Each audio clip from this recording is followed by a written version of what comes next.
नमस्कार दोस्तों, कैसे आप? स्वागत है मेरे YouTube चैनल पर। मैं हूं आपका दोस्त। तो इस वीडियो में मैं बात करने वाला हूं, जैसा कि आप जानते हैं एमपी पुलिस कांस्टेबल का रिजल्ट ऑलरेडी जारी हो चुका है और फिजिकल की डेट भी जारी कर दी गई है। और आई होप आप अच्छी तैयारी कर रहे होंगे और अच्छे फिजिकल में मार्क्स ला भी रहे होंगे।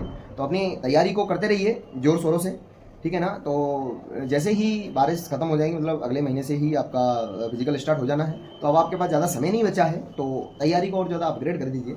अगर आप क्योंकि ये समय ऐसा चल रहा है कि ज़्यादातर लोग बीमार पड़ जाते हैं, वायरल फीवर चलता है, तो अपने आप को बीमारियों से भी बचाइए। क्योंकि एक बार आप अगर बीमार हो जाते हो तो रिकवर करने में 10 से 15 दिन का समय लगेगा और उसमें आपके 2-4 मार्क्स कमी हो जाएंगे। तो अपने आप को बीमारी से भी बचाइए, अच्छा खाइए, अच्छा पानी पीजिए, कोई गंदा संदा पानी मत पीजिए, क्योंकि अभी बारिश का समय चल रहा है, बैक्टीरिया बहुत ज़्यादा हो जाते हैं, तो उस चक्कर में बीमारियाँ और ज़्यादा बढ़ जाती हैं। तो वो गंदा संदा पानी मत पीजिए, अच्छा पानी पीजिए, अच्छा खाइए, अच्छा रहिए, स्वस्थ रहिए, ठीक है ना। ये बात तो ठीक है, अपन छोड़ देते हैं। अब बात करते हैं कि जो नए नए कैंडिडेट्स हैं, कुछ लोग मेरे को इंस्टाग्राम पे मैसेज करते हैं, या नॉर्मली जो लोग मेरे जानने पहचानने वाले हैं, जो यहाँ के एक्सपीरियंस हैं, उज्जैन की बात कर रहा हूँ मैं, वो लोग मेरे से पूछते हैं कि सर रहने का क्या रहता है, अगर हम सेलेक्ट होकर जाते हैं तो हम कहाँ पे रहेंगे, और ड्यूटी कितने घंटे की रहती है, क्या ड्यूटी की टाइमिंग रहती है, क्या है, क्या सैलरी है, मतलब बहुत सारे क्वेश्चंस रहते हैं उनके माइंड में। तो सैलरी की तो नहीं मैं बात करने वाला हूँ इस वीडियो में, क्योंकि सैलरी तो शायद आप सब लोगों को पता होगा कि क्या सैलरी है। क्योंकि 70%, 80%, 90% ये सब यहाँ फॉर्मूला अप्लाइड है। तो अभी शुरुआत में तो आप सैलरी की टेंशन मत लीजिए, क्योंकि सैलरी का कोई मतलब नहीं है। अपन अगर सैलरी के बारे में अगर बात करेंगे तो हम खुद से ही डिमोटिवेट हो जाएंगे और हमारा मन नहीं करेगा कुछ करने का। तो सैलरी की बात छोड़ देते हैं। रही बात रहने की, तो जब आप सेलेक्ट होकर आते हो, जिस दिन आपका सिलेक्शन हो जाएगा, तो बाकायदा आपको एक सरकारी बैरक प्रोवाइड कराई जाएगी। बैरक बोलते हैं जहाँ पे लड़कों को या लड़कियों को रखा जाता है। लड़कियों की एक सेपरेट बैरक होती है, लड़कों की एक सेपरेट बैरक होती है, जहाँ पर आपको रखा जाता है।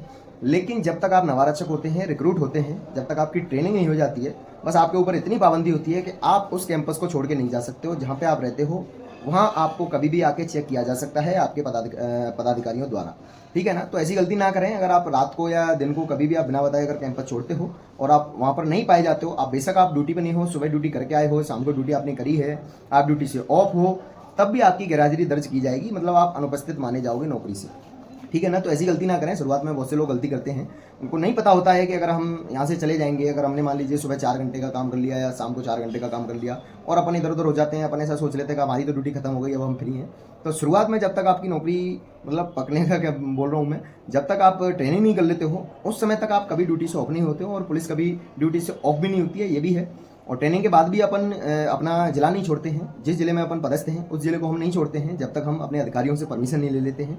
तो ये एक बहुत बड़ी विडम्बना है पुलिस विभाग की। विडम्बना बोलूँ या एक नियम बोलूँ, क्योंकि देखो, अनुशासित बेड़ा बोलते हैं हमारे इस विभाग को, मतलब बेड़ा मतलब विभाग, अनुशासित विभाग है। इसमें अनुशासन का ही एक प्रथम योगदान है। अपन अनुशासित रहते हैं, इसीलिए अपन हर किसी की नज़र में आते हैं। मतलब आम जनता की नज़र में कोई भी गवर्नमेंट कर्मचारी होगा, वो इतनी जल्दी नहीं नज़र में आएगा, लेकिन अपन बहुत जल्दी नज़र में आ जाते हैं। इसलिए एक अनुशासन बनाए रखना बहुत इंपॉर्टेंट है। तो वही मैं आपको बता रहा हूँ कि जब आप रिक्रूट हो गए, जब आप नवारक्षक हो गए, तब आपको एक स्पेशल एक बिल्डिंग प्रोवाइड कराई जाएगी। बिल्डिंग है जो भी हो, रूम्स बने हों। एक रूम में ऐसा नहीं आप अकेले रह पाओगे, एक रूम में कम से कम 4 से 8 लोग आपको रहना होगा, और वहीं आपको खाना है। और खाने का भी आपको टिफ़िन सिस्टम आजकल चल गए हैं काफ़ी जिलों में, मेस की व्यवस्था भी है, वहीं आपको खाना है, वहीं आपको रहना है, मतलब सारे काम आपको वहीं करने हैं कैंपस में रहते ही।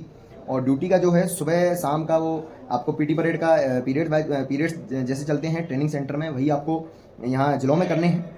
और जब आपकी ट्रेनिंग हो जाती है, उसके बाद अगर आपकी फैमिली है, आप अप्लाई करो क्वार्टर्स के लिए, क्योंकि क्वार्टर्स की उपलब्धता इतनी नहीं है कि सब लोगों को क्वार्टर्स मिल जाए।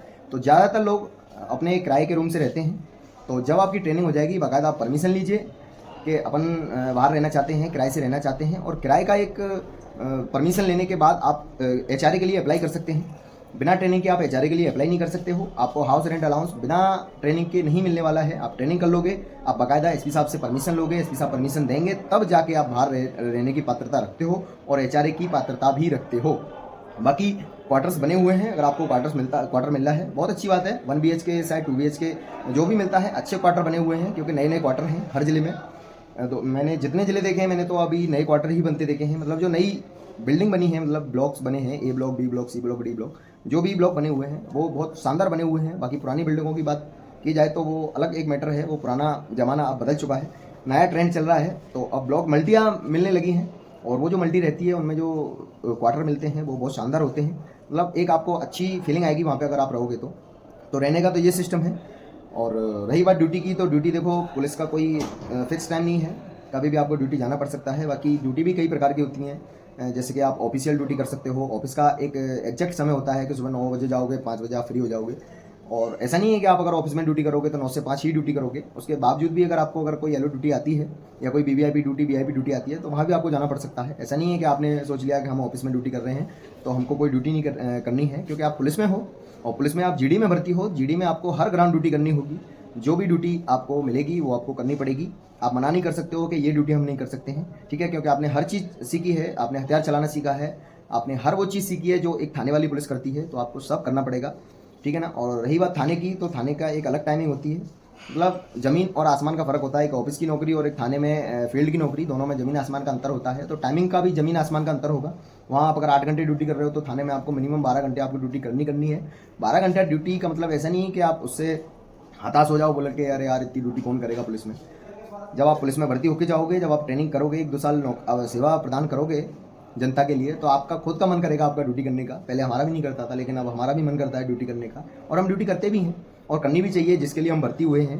पुलिस में कोई सैलरी के लिए मुझे नहीं लगता, पुलिस और आर्मी में सैलरी के लिए लोग आजकल तो क्या है, लोग ऐसा सोचते हैं कि एक नौकरी होगी, प्रतिष्ठित नौकरी होगी तो मतलब शादी हो जाएगी उन लोगों के बीच में एक इज्जत बन जाएगी।